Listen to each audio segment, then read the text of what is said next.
জাতীয় স্মৃতিসৌধে গিয়ে ৭১ আর ২৪ প্রসঙ্গে মুখোমুখি অবস্থানে বিএনপি ও এনসিপির নেতারা।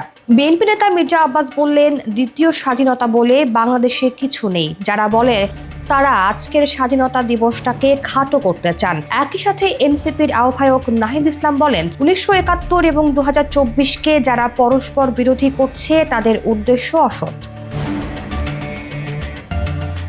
২৬শে মার্চ স্বাধীনতা দিবসের সকালে সাভারের জাতীয় স্মৃতিসৌধে শহীদদের প্রতি শ্রদ্ধা জানায় বিএনপির নেতা কর্মীরা। পরে সাংবাদিকদের সঙ্গে কথা বলেন বিএনপির স্থায়ী কমিটির সদস্য মির্জা আব্বাস।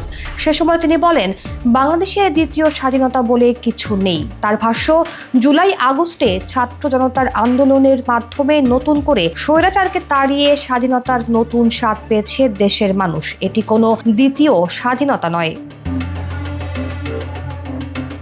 মির্জা আব্বাস আরও বলেন, আসলে আজকের স্বাধীনতা দিবস প্রমাণ করে দ্বিতীয় স্বাধীনতা বলে বাংলাদেশে কিছু নেই। যারা বলে তারা আজকের স্বাধীনতা দিবসকে খাটো করতে চান। ৭১-এর স্বাধীনতায় তাদের কোনো ভূমিকা ছিল না, সুতরাং এই দিনটাকে তারা খাটো করতে চাইছেন।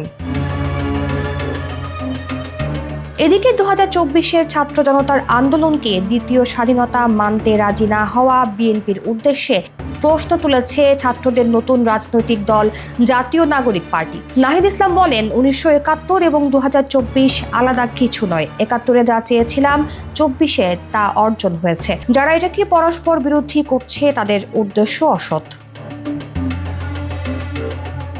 নাহিদ ইসলাম আরও বলেন, ক্ষমতায় বসার জন্য যদি নির্বাচন চাপিয়ে দেওয়া হয় তবে সেটা মানা হবে না। এদিকে ক্ষমতায় যাওয়ার জন্য নির্বাচন চাপিয়ে দেওয়া হচ্ছে, অন্যদিকে ফ্যাসিস্টদের পুনর্বাসনের ষড়যন্ত্র চলছে। তিনি আরও বলেন, সংবিধান আঁকড়ে রেখে পুরনো বন্দোবস্ততেই দেশকে নিয়ে যাওয়ার পায়তারা চলছে। এর আগে ৭১-এর মহান মুক্তিযুদ্ধের সঙ্গে ২৪-এর অভ্যুত্থানকে এক কাতারে আনার যে প্রস্তাব দেয় সংবিধান সংস্কার কমিশন, তাতে ঘোর আপত্তি জানিয়েছিল বিএনপি।